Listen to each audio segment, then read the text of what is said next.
motivation for all alike. China is home to plenty of jobs as they're the manufacturing and technology hub of the world. If you're a foreigner or citizen, you'll have no problem getting a job. As a highly educated foreigner, you have options in both engineering, management, IT, and finance. And as for job security, you'll never have to worry. China is set to overtake everyone else on the economic global stage by 2075 with the highest GDP. As stated previously, China is the largest manufacturer on the globe. This means you can get way more items for way less money. But what does this mean for you as a tourist? Well, you can purchase way more items and bring back gifts such as teas, ceramics, and even calligraphy for your loved ones and friends alike. So, as a Canadian tourist, you can exchange 2 Canadian dollars for 10 Chinese yuan. China is home to many fascinating and architecturally astounding structures. Modern Chinese architecture takes on a very sleek, clean, and futuristic style. Let's take a closer look at some of the fascinating architecture. Here is the Harbin Opera House. Here is Beijing Bird's Nest.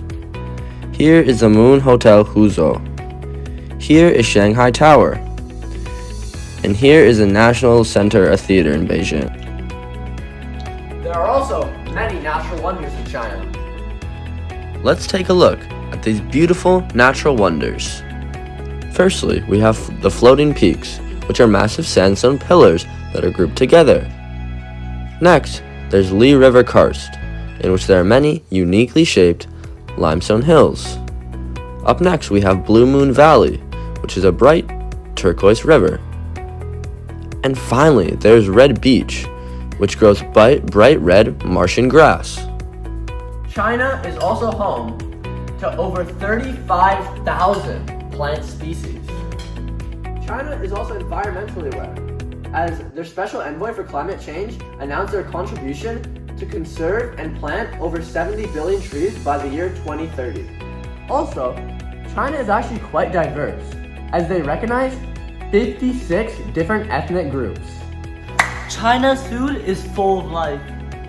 The street food from China is great and diverse, with eels and lamb, and for dessert you can even get some tanghulu. Edit right here. And if you got some extra little cash to spend and you want to go to the luxurious route, you can go for the amazing pinnacle of Chinese food in the Beijing Peking duck. You actually have to edit the picture in. Yeah, I know. Xiaolong bao, char siu bao. You want bread? Well, come to China, because it'll make you bao. And if you're a vegetarian, you can come to China and get the vegetarian option of mapo tofu, because I know it tastes great. A fun fact about Chinese cuisine, China has 200 Michelin star restaurants. Now, let's take a look at some of China's interesting historical landmarks.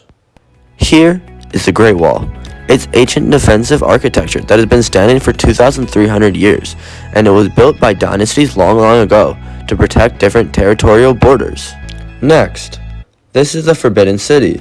It used to be an imperial palace in the Ming and Qing dynasties. The layout of the place is strictly according to Chinese feng shui practices. Finally, we have the Terracotta Warriors. It's a collection of terracotta sculptures depicting the armies of Qin Shi Huang, who was the first emperor of China.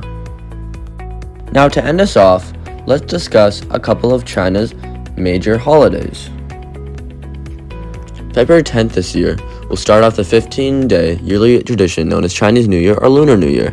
This is celebrated through holding a gargantuan festival to bring luck into the new year, and fireworks are also used as part of the celebration, along with the gifting of money with red envelopes. This ends with a Lantern Festival, which caps off the partying from the Lunar New Year.